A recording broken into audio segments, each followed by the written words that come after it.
With today's job, I'm doing a decoke on the D2 3J cylinder head.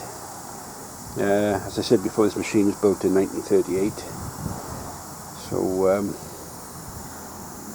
I did this head last, must be 20 or 25 years ago. It wasn't too bad actually, but I did have a problem with the machine on number 1 cylinder, which I traced down to poor valves on number 1 cylinder. So strip the valves out. Not too bad. What I normally do is drill holes in a block of wood and just plonk them in the wood in order. As we look at them there, and it's number 1 on the right, number 4 on the left. So they'll be cleaned up, and then they've got to be lapped in. I'll do that for I'm running out of time now. But I'll lap the valves in. I'm still waiting for the 2 exhaust and inlet valves to come from the USA. So that's going to be another week, I reckon. So at least I can progress the job and get those valves back in. I've cleaned up most of the carbon. I've tapped all the threads inside the block, and put a die run on the top on the manifold studs.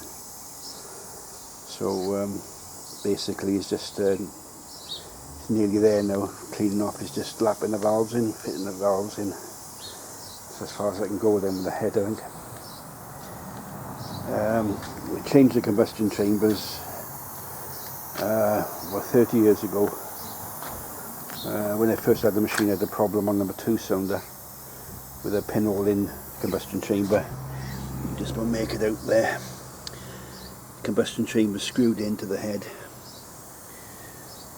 and what happens is if you use ordinary water, it through cavitation and other means, it eats away at the combustion chamber and forming pinholes.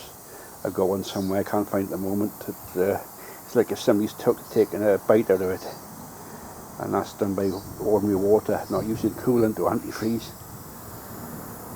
But I know these combustion chambers are right, I know the machine should be running okay, and I know that we had an issue with number 1 cylinder, which is down to those 2 valves I'm changing.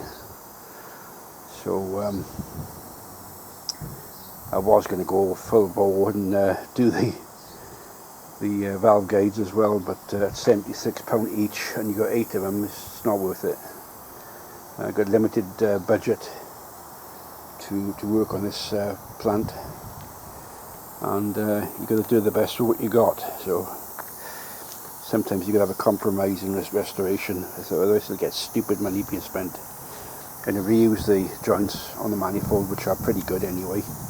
Cleaned them up. As I say, the valves got to be cleaned up and lapped in. Got all my stuff ready for that. The only joint I haven't got is really a rocker cover joint gasket, but I might have one somewhere. But she wasn't too bad. Seemed worse. So the plan is for tomorrow morning is just to clean the valves up, lap them in, and maybe get them in by this time tomorrow night. All the valves will be in bar 2, and the block is in pretty good condition.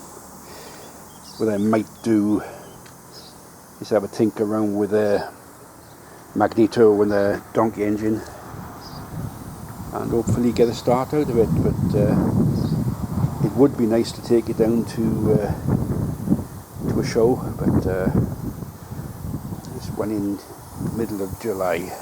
It's just a private sort of do, so I'm aiming for that, because I'm working on the 951 as well, so that takes that, and I'm doing the International TD6. It all takes time. It's a good job I'm sort of retired now and can do this job at leisure. But what I find now is if you don't feel like doing the job, is don't do it, because usually it don't work out right. So I I'm sort of prepping everything. I always do that. It's always best. Preparation is the key. I've always done it. I've always tapped out threads, checked the condition, looked for any cracks, because these are old machines, and some people seem to think, you know, got an old machine, you do that and put it back in and work it really hard. But you've got to remember, this is 80-year-old technology, and you've got to show it a bit of respect. And I got lots of spares for these, but nevertheless, it's no good thrashing something. It's just giving it a lot of respect and just enjoying it. So that's it for now. Just going to wrap up my gear now. I got all the bits and pieces in there in the greenhouse to fit. Should be plants in there. Really got a different type of plant in the greenhouse. So, but I need a couple of hours on this afternoon. Got the wire brushes out and my decoking kit, and brake cleaner to clean all the crap off it. But she's not too bad, so I'm looking forward to getting to the 951 on this one running. Be pretty good to have the 3 cats, the other cat up there, the 1942 D4. So I'm going to give that one a run soon. But you can't do everything in one go. So till next time.